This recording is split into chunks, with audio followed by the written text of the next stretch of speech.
کے مطابق گزارو. اس زندگی میں سب کچھ سمیٹ سکتے ہو.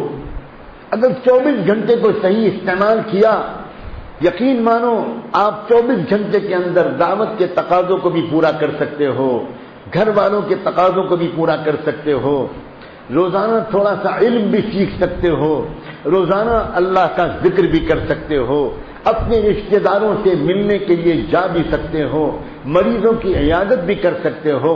لیکن یقین مانو ہم میں سے ہر ایک شاید روزانہ 24 گھنٹوں میں سے 4-6 گھنٹے برباد کرتا ہے، ضائع کرتے ہیں لوگ. وقت بہت برباد ہوتا ہے، باتوں میں برباد ہوتا ہے، اخبار کے پڑھنے میں برباد ہوتا ہے، جاگ جاتے ہیں پھر بھی بستر پر پڑے رہتے ہیں، اس میں برباد ہوتا ہے، ناشتے کی میز پر برباد ہوتا ہے، بلا وجہ کی موبائل کی گفتگو پر برباد ہوتا ہے. اور جب وقت برباد ہوگا تو جانتے ہو دنیا کے تو سارے کام کرو گے، جب وقت کم بچے گا تو کیا چھوڑو گے؟ قرآن کی تلاوت چھوڑو گے، اللہ کا ذکر چھوڑو گے، نفلیں پڑھنا چھوڑو گے، مریضوں کی عیادت چھوڑو گے، اپنے بوڑھے ماں باپ کے پاس محبت اور ادب کے ساتھ بیٹھنا چھوڑو گے، اپنے بچوں کے پاس بیٹھنا چھوڑو گے.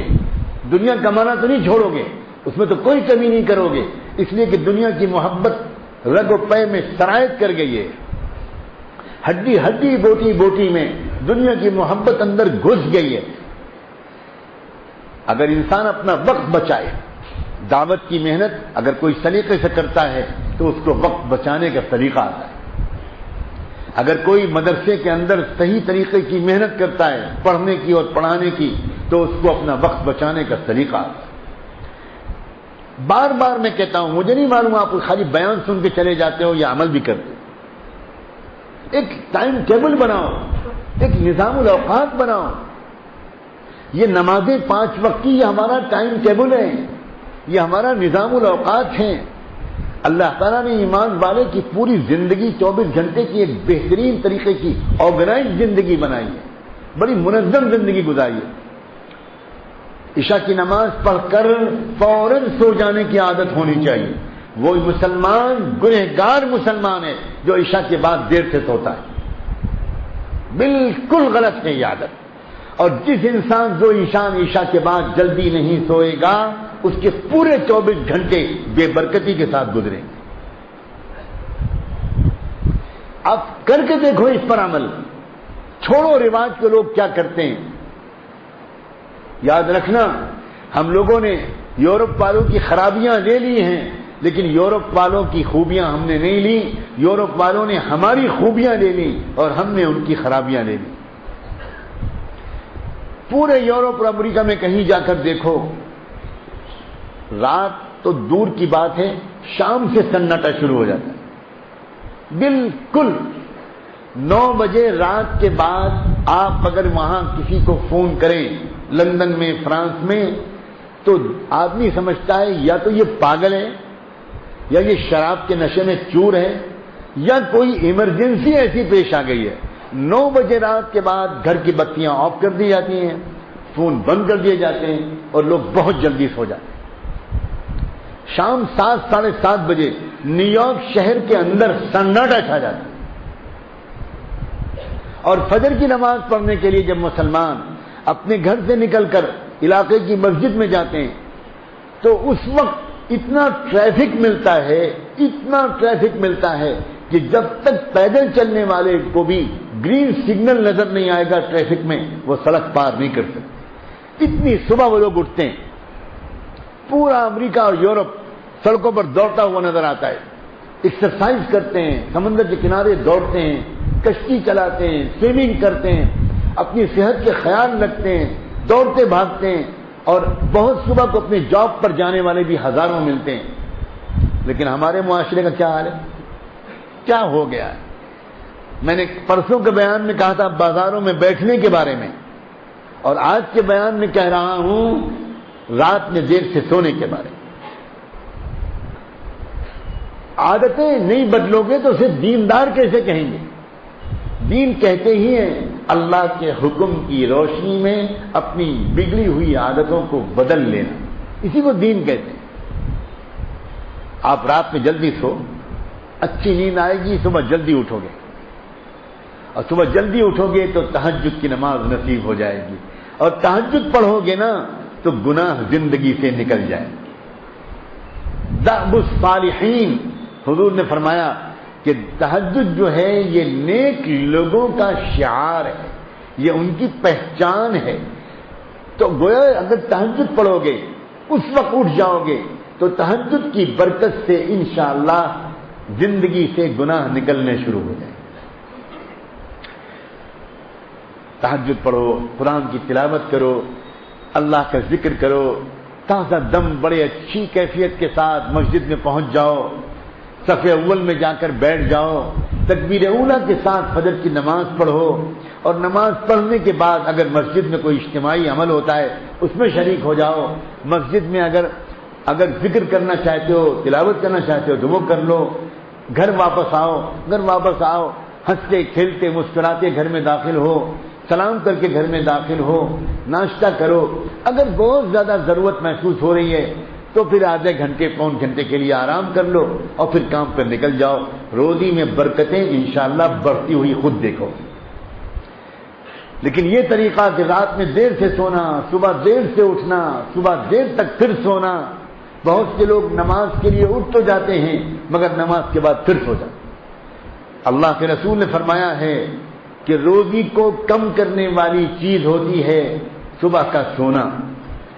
جب کوئی صبح کو سوئے گا تو اس کی روزی کم کر دی جائے گی۔ اب سوچو ذرا، اب جس کو دیکھو وہ روزی کی تنگی کی دعا کرانا چاہتا ہے، اس کی شکایت کرتا ہے، اور یہ نہیں سمجھ پاتا کہ یہ روزی کی تنگی کی مصیبت میں کیوں مبتلا۔ ہو سکتا ہے اللہ کے رسول صلی اللہ علیہ وسلم کی بات تو غلط نہیں ہو سکتی، ہو سکتا ہے کہ وہ اس وجہ سے روزی کی تنگی میں مبتلا ہو کہ وہ صبح کو سوتا ہے۔ تو یہ عادتیں سدھارو اپنی، روزی کی لائن کی محنت کرو، اچھی محنت کرو، جی لگا کر محنت کرو، خوب توجہ کے ساتھ محنت کرو۔ کوئی نہیں کہتا کہ دنیا مت کماؤ، لیکن شام کو ایک وقت تک بس کاروبار کی مشغولیت میں لگو، اس کے بعد اللہ کا بھروسہ کر کے دیر تک بازاروں میں بیٹھنا، یہ سب عادتیں اللہ کرے کہ چھوڑنا آسان ہو جائے۔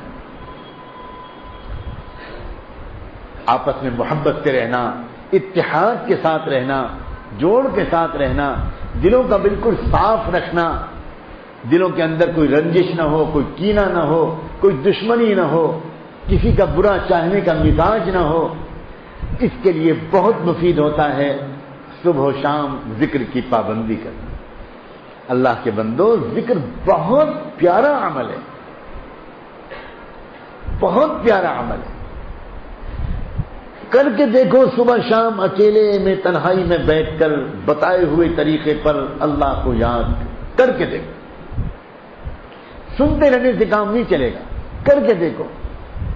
خود عمل کرو گے تو تم کو محسوس ہوگا کہ جو گناہ برسوں سے نہیں چھوٹ پا رہے تھے وہ گناہ چھوٹنا آسان ہو گئے۔ یہ اللہ کے ذکر کی تاثیر ہے۔ قرآن مجید میں اللہ تعالیٰ نے صاف فرمایا ہے، ان الصلاۃ تنہی عن الفحشاء والمنکر ولذکر اللہ اکبر واللہ یعلم ما تصنعون۔ اس لیے دعا ہے کہ اللہ تبارک و تعالیٰ اس سفر میں جو بھی ذرہ خیر وجود میں آیا ہو اللہ اسے قبول فرما لے۔ جو کمیاں کوتاہیاں رہ گئیں آپ حضرات کی خدمت میں، اللہ مجھے معاف فرما دے، اللہ مجھے معاف فرما دے، اللہ آپ کو اس محبت کا صلہ دے جس محبت کے ساتھ آپ آنے والے مہمانوں کے ساتھ پیش آتے ہیں۔ زندگی مختصر ہے، موت قریب ہے، سب ٹھاٹ پڑا رہ جائے گا جب لاج چلے گا بنجارا، سب ٹھاٹ پڑا رہ جائے گا جب لاج چلے گا بنجارا۔ نوجوانوں، اپنے ماں باپ کی قدر کرو، اپنے ماں باپ کی عزت کرو، اپنے ماں باپ کی خدمت کرو، ان کی دعائیں لو۔ اور کتنا اچھا ہو کہ آج یہاں سے اٹھنے کے بعد نماز سے فارغ ہو کر جب آپ اپنے گھر جاؤ تو آپ اپنے ماں باپ سے معافی مانگ لو معافی۔ نوجوانوں مان جاؤ، کہو جا کر امی مجھے معاف کر دیجئے، واقعی میں نے آپ کی شان میں گستاخیاں کی ہے، آپ سے میں بڑی آواز میں اونچی آواز میں بولا ہوں، اب میرا کیا ہوگا؟ آج میں نے بیان میں سنا ہے جس کی ماں ناراض ہوگی اس کو مرتے وقت کلمہ بھی نصیب نہیں۔ اپنی آنکھوں کو گناہوں سے بچاؤ، بد نظری کے گناہ چھوڑ دو، اللہ کے بندو چھوڑ دو۔ اس سے زیادہ گندا گناہ اور کیا ہوگا؟ تمہاری بیٹی کو کوئی دیکھے، تمہاری بہن کو اور بیوی کو کوئی دیکھے تو تم کو اچھا نہیں لگے گا، تم کسی کی بہن بیٹی کو دیکھو گے کسی اور کو کیسے اچھا لگے گا؟ دل میں گندگی اترتی ہے، نمازوں کی نورانیت چلی جاتی ہے، دل کے اندر ایک سختی اور قساوت پیدا ہو جاتی ہے۔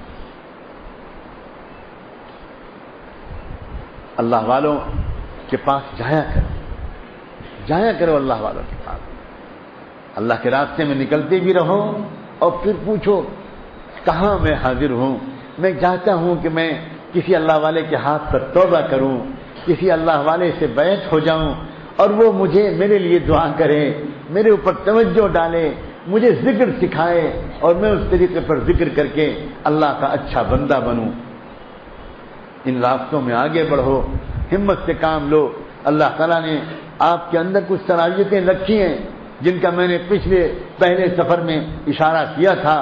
آپ کے اندر صلاحیتیں ہیں، اپنی صلاحیتوں کو پہچانو، اپنے گھر کو بھی صاف ستھرا رکھو، اپنے گھر کے سامنے کے حصے کو بھی صاف ستھرا رکھو، اپنے محلوں کو بھی صاف ستھرا رکھو، اپنے دل کو بھی صاف ستھرا رکھو، اپنے وقت کو ضائع ہونے سے بچاؤ، اپنے آنکھوں کو، اپنے کانوں کو گندگیوں سے بچاؤ، اپنی زبان کو گندگیوں سے بچاؤ، اچھے ماحولوں میں بیٹھو، برے ماحولوں سے دور بھاگو، دور بھاگو، دور بھاگو، پناہ مانگو اللہ تعالیٰ، پناہ مانگو برے دوست سے، برے ساتھی سے جو بری بری باتیں کرے، برے برے قصے سنائے اور برے اعمال کی طرف کھینچ کر لے جائے۔ حرام کمائی سے اپنے آپ کو بچاؤ، ایک لقمہ بھی حرام کا بدن میں نہ جانے پائے، ایک لقمہ بھی حرام کا بدن میں نہ جانے پائے۔ بازار کی چیزیں کھانا، دکانوں پر کھڑے ہو کر، ٹھیلوں پر کھڑے ہو کر کھانا بہت مکروہ عادت ہے، بہت مکروہ عادت ہے۔ ہمارے علماء حدیث نے تو عجیب عجیب شرطیں لگائیں کہ ہم حدیث کس کی روایت سے قبول کریں گے؟ جس کی یادداشت بہت مضبوط ہو، جس کو ایک ایک لفظ یاد رہتا ہو، جس کی نیت پاک صاف ہو، جس کے اخلاق اچھے ہوں، جس کے اندر تقویٰ ہو۔ یہ شرطیں تو لگائیں، لیکن آپ کو حیرت ہوگی یہ بھی فرما دیا کہ اگر کوئی انسان سڑک پر کوئی چیز کھاتا ہوا نظر آئے، چاہے وہ اپنے زمانے کا امام ہی کو نہ ہو، ہم اس کے حدیث رسول کو قبول نہیں کریں۔ اتنی گری ہوئی عادت سمجھا ہمارے محدثین نے، سڑک پر کھانا، بازار میں کھانا، اتنی گری ہوئی عادت سمجھا، مردانگی کے خلاف بات کو سمجھا، شرافت کے خلاف بات کو سمجھا۔ اور فن حدیث میں علماء جانتے ہیں روایت حدیث کی قبولیت کے لیے جو شرطیں ہیں، ان میں سے ایک شرط یہ ہے کہ اس بندے کو کبھی کسی نے سڑک پر کوئی چیز کھاتے ہوئے دیکھا نہ ہو۔ یہ تہذیب ہے ہماری، ہمیں اپنی اسلامی تہذیب پر عمل کرنا چاہیے۔ اور ایک آخری بات یاد دلا دوں، بھول نہ جاؤں، ذی الحجہ کا مہینہ شروع ہو چکا ہے۔ آج یکم ذی الحجہ تھا، آج ایک دن گزر گیا، اب کل سے دوسرا شروع ہوگا۔ یہ جو ذی الحجہ کے دن ہیں، یہ دن ایسے ہیں، بقرعید کے ایک دن پہلے تک کے دن، بلکہ بقرعید کو ملا کر وہ سارے دن کہ اللہ کے رسول نے فرمایا ہے کہ سال بھر میں کسی بھی دن اعمال صالحہ اللہ تعالیٰ کو اتنے زیادہ محبوب نہیں ہوتے جتنی محبت اللہ کو ان دنوں میں کی جانے والی نیکیوں سے ہوتی ہے۔ تو ان دنوں میں اپنی نیکیوں کو بڑھا دو، ان نیکیوں میں تلاوت بڑھا دو، ذکر بڑھا دو، دعا بڑھا دو، توبہ بڑھا دو، ماں باپ کی خدمت بڑھا دو۔ اور ان دنوں میں روزہ رکھنا بہت ہی فضیلت کا ہے، بہت فضیلت کے دن ہے۔ 9 ذی الحجہ تک کا روزہ، یہ پورے جو دن بچے ہیں، 8 دن بچے ہیں، ان 8 دن میں روزہ رکھنے کی ہمت کرو۔ اللہ تعالیٰ ان روزوں کی برکت سے تقوی عطا فرما دیں گے، زندگی سے گناہوں کو نکال دیں گے انشاءاللہ۔ یہ دن خاص طور پر رجوع اللہ کے دن ہیں، اللہ کی یاد کے دن ہیں، مسجدوں کو آباد کرنے کے دن ہیں۔ اور اگر آپ ان دنوں میں یہ سمجھو کہ گھر پر رہتے ہوئے میں یہ نیک کام نہیں کر پاؤں گا، تو آپ اگر یہ سمجھو کہ میں اللہ کے راستے میں نکل جاؤں تو وہاں رہ کر میں انشاءاللہ ذکر و تلاوت اور معمولات کی پابندی کر لوں گا، تو نور علی نور، کیا کہنے، بہت اچھی بات ہے۔ دعوت کے کام کے فضائل بھی ساتھ میں ہوں گے اور ذکر و تلاوت کا اجر بھی آپ کو ملے گا اور اس کی نورانیت بھی آپ کو ملے گی۔ دعا ہے کہ ان ساری باتوں پر عمل کرنے کی اللہ مجھے اور آپ کو توفیق عطا فرمائے۔ وآخر دعوانا ان الحمد للہ رب العالمین۔